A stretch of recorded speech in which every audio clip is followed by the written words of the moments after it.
Assalamualaikum warahmatullahi wabarakatuh. Bismillah walhamdulillah wassalatu wassalamu ala rasulillah wa ala alihi wa sahbihi wa mawalah amma ba'd.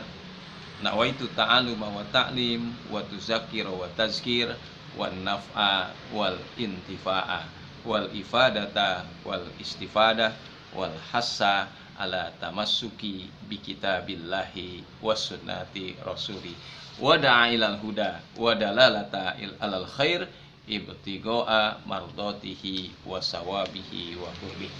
Anak-anakku sekalian, siswa dan siswi Madrasah Sanawiyah MTS Nurul Falah di kelas 8 yang saya cintai, selamat berjumpa kembali, selamat bertemu kembali. Salam sehat, tetap semangat dalam ridho Allah Subhanahu wa taala. Kita lanjutkan pembelajaran kita sekarang di bab ketiga. Itu ada judul besar, gerak dan unsur pendukung tari tradisional. Saya ulangi, gerak dan unsur pendukung tari tradisional. Nah, dalam gerak dan unsur pendukung tari tradisional ini ada beberapa hal yang kita bahas. Pertama, keunikan gerak dan jenis penyajian tradisional. Jadi ada keunikannya dalam tradisional, dalam geraknya yang kalau kita teliti ya, dalam sebuah tari tradisional tentunya gerak bukan sembarang gerak, tapi ada makna simbol-simbol yang kita bisa ambil pembelajaran dalam kehidupan. Nah, keunikan gerak tari tradisional, motif gerak ini merupakan salah satu keunikan pada tari. Jadi gerak yang indah ya, itu adalah keunikan pada tari, karena ketika kita melihat tari adalah unsurnya gerak ya, yang diiringi dengan alat musik. Motif gerak dapat dilihat pada gerak tangan ya, kemudian gerak kaki, kemudian gerak kepala dan gerak anggota tubuh. Jadi keunikan kita bisa lihat di situ, dari mulai kepala, kaki, tangan, kepala sampai dengan anggota tubuh yang lain, itu unik dalam sebuah tarian. Nah, pada keunikan gerak kaki misalnya, seperti tarian yang berasal dari Papua, itu memiliki ciri dengan cara apa? Kaki bergerak secara ritmis dan dinamis. Jadi gerakan kaki lebih dominan mengikuti iringan musik dari musik berasal dari Papua ini. Jadi dari kaki inilah menghasilkan gerakan-gerakan yang ritmis dan dinamis. Dinamis itu berubah-ubah ya. Kemudian ritmis itu kaki yang mengikuti gerak alunan musik. Kemudian tari dari daerah Sulawesi Selatan, seperti Pangelu misalnya, memiliki ciri gerak dengan kaki yang bagaimana? Yang bertahan ya, secara bergeraknya kakinya tertahan pada lantai. Jadi gerakannya kakinya tertahan pada lantai. Kemudian keunikan gerak pada mata itu kita bisa jumpai pada tarian yang berasal dari Bali. Coba kalau kalian perhatikan tarian Bali, uniknya apa? Matanya melotot. Kalau saya tidak bisa melotot nih, matanya melotot, kemudian bola matanya bisa dimainkan ke kiri dan ke kanan. Nah, itu keunikan tari Bali. Seperti misalnya pada tari tari Bali itu tari pendet ya.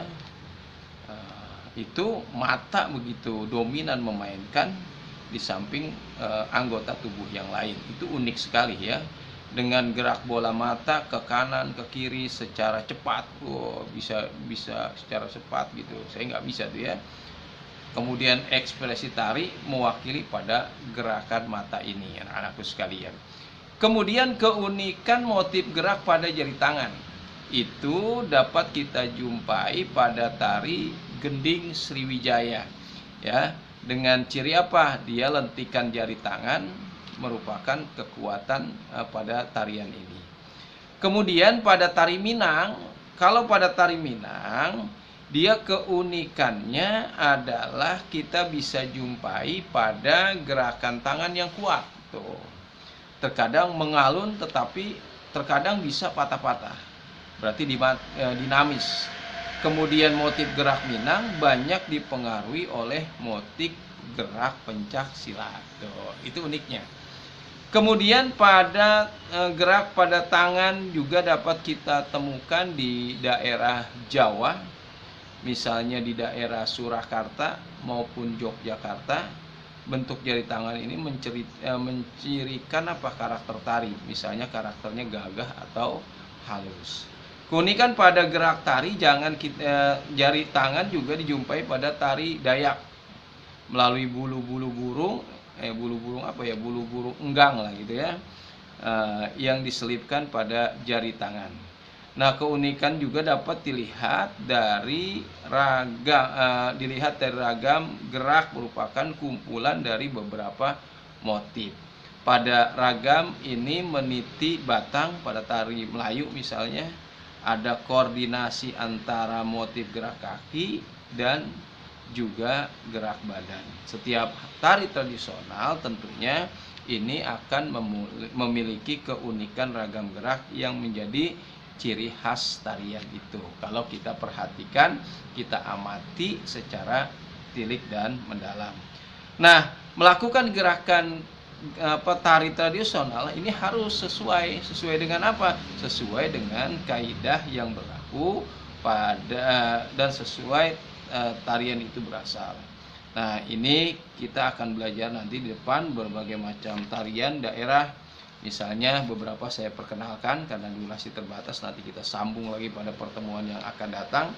Misalnya ada yang disebut dengan tari kebiar duduk. Unik ya namanya, tari kebiar duduk. Nah, tari kebiar duduk merupakan tari tunggal, jadi dimainkan oleh seorang penari yang tentunya tari ini berasal dari daerah Bali. Nah, anak-anakku, tari kebiar ditarikan dengan dua macam posisi. Misalnya posisi berdiri dan posisi yang duduk. Tari kebiar seperti contohnya ada di dalam gambar tuh, tari kebiar ya, gambar di samping yang ditarikan dengan posisi duduk. Oleh karena itu tari ini diberi nama tari kebiar duduk karena pemainnya menarikan dengan cara duduk, lebih dominan. Nah, tari kebiar duduk sukar ditarikan, sehingga biasanya ditarikan oleh para penari pria yang mahir dan menguasai gerak-gerak yang sulit. Tari kebiar duduk ditarikan dengan berpindah-pindah tempat meskipun dengan posisi duduk.